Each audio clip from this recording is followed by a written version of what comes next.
Well, it really hasn't changed much because it's all happened gradually over a period of 12 years. But it's a great feeling, and it's very flattering to know that there's a lot of people who buy our music, and there's little kids who learn our songs and try to dance like me. I think it's great. It's very flattering. A lot of people wonder, well, what did you grow up listening to? Did you listen to the old Canutos? Did you listen to rock?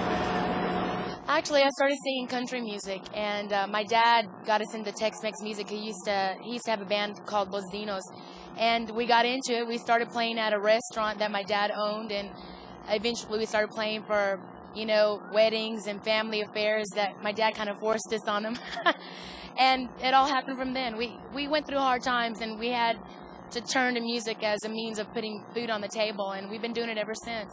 No regrets either. When did you really realize that you were breaking out? This was something you were going to, well, first of all, when did you realize it was something you wanted to do for your life? Really, truly, I can honestly say it was about when I was around 13 or 14 years old. And I say that because when you're young, you really don't stop to think about your future at that age. And I started noticing what's happening around me and started realizing what was going on and taking it a little bit more seriously. So I would say about 13 or 14. What's it like now? People think, oh man, glamorous lifestyle, you're having a great time. Well, a lot of people say stuff like that, like, leading the glamorous lifestyle. They just see what's on the outside. It's a lot of hard work that we also put into it. And it's not as easy as people think it is. How about, what's the toughest part of you being on the road? I would say not being able to sleep as much as you'd like to. You come in from a gig at around 3 or 4 in the morning, you have to get up at 8 or 9 to leave for the next show. Having to always put makeup on so you don't scare anybody. There's a lot of things that go into it. You attribute the phenomenal growth of Latino music to all kinds of different reasons, but did you know 5-10 years ago that it was going to really take off? Really, truly, no. We always hoped that Tex-Mex music, when we got into it, would be able to expand because it was very regional at the time, just Texas.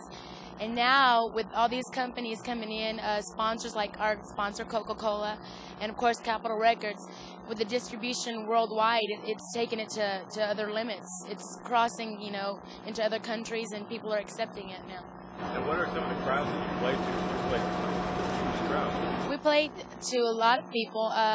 We play not only to the people here in the U.S., but we play a lot in Mexico, and hopefully we'll be able to spread out in the year and be able to play for English. Our English album's coming out for SBK Records at the end of the year, so we'll be playing also for English-speaking crowds. Tell me just a little bit about that. Now, that's got to be something you either wanted to do for a while or kind of a risk. Tell me about it. I would say, well, we've been with Capitol for about 3 years, and that was our initiative from the very beginning, was to cross over to the English market. And it's taken this long to finally, get things rolling. And we're just really excited, and we just hope that, we can do the best that we can, and people accept our music. And is it nice? I talked to an older lady here on the west side of San Antonio the other day, and she said, it's great to see this music come in because my kids, my grandkids now listen, they're learning the language and the music that they always hated when they were kids. Well, I'm not going to lie to you. When we first started singing, I really didn't like it.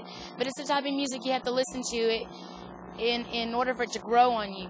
And now that's all we listen to. And it's great to see younger kids that have kind of strayed away from their roots, the culture of la música tejana, or, Spanish speaking, and now are listening to it and starting to speak the language. And it's great because you get closer to your roots and your culture, and you understand who you are. Because you are now a role model for so many kids who don't really have that many Hispanic female young role models. Actually, I don't. I mean, everything I do is natural. I really don't.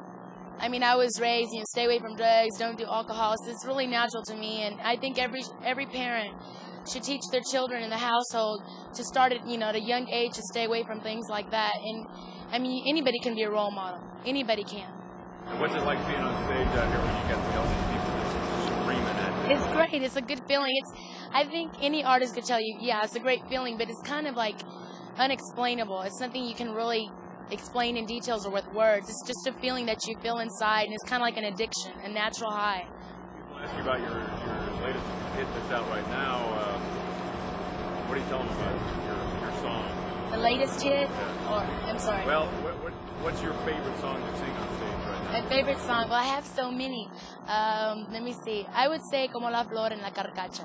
would be my favorite songs. Because one of them is more on the serious side, and everybody has a serious side to him, and the other one's very comical. But yet it sends out a message, that you shouldn't care for somebody just because of materialistic things that they have. And I'm a firm believer in that. And last quick question to you. You were singing these songs in English on the next album. People might wonder, is she going to go away from Tejano? We'll never leave Tejano music. I think it would be kind of sorry for us to turn our back on the people that have put us where we are today. We'll never leave it. We'll still be doing both. What kind of hope do you have for the album? For the English album? Well, I hate to count my chickens before they hatch, but I'd like for the group to be very successful. At least to be well known. Do you think that will help? A lot of people say bilingual and more English is really going to help sell Tejano across the country. I think so. I think, if we were to do interviews, people would ask, well, how did the group get started? Of course, we're going to say, Tejano music, we do this also. And, of course, people are going to automatically, the curiosity is going to be itching at them. They're going to die to hear it, And I think in that way, we'll be able to promote Tex-Mex music. And we also thought about doing a fusion with English music and promoting Tex-Mex music in the English market. So it'll be a kind of a fusion in the English market with the Spanish. And finally, you played in San Antonio for what's it like coming here to play Fiesta for what's going to be a huge crowd? Well, I think it's great. Finally, somebody's come up with an idea like this. Coca-Cola, they're always coming up with these really cool ideas. And it's great. I mean, we have families. It's events for the whole family, and lots of fun, sports, and you get your entertainment with the groups. And, of course, you get lots of Coca-Cola to drink for the whole day. And it's great. It's really great to be part of it. How are the crowds in San Antonio since you started way back? Well, everywhere that we go, I guess with time, things take time, but they've really improved, and we're just really happy and thankful that the people have supported us, and up to this date. Give her a hand. If I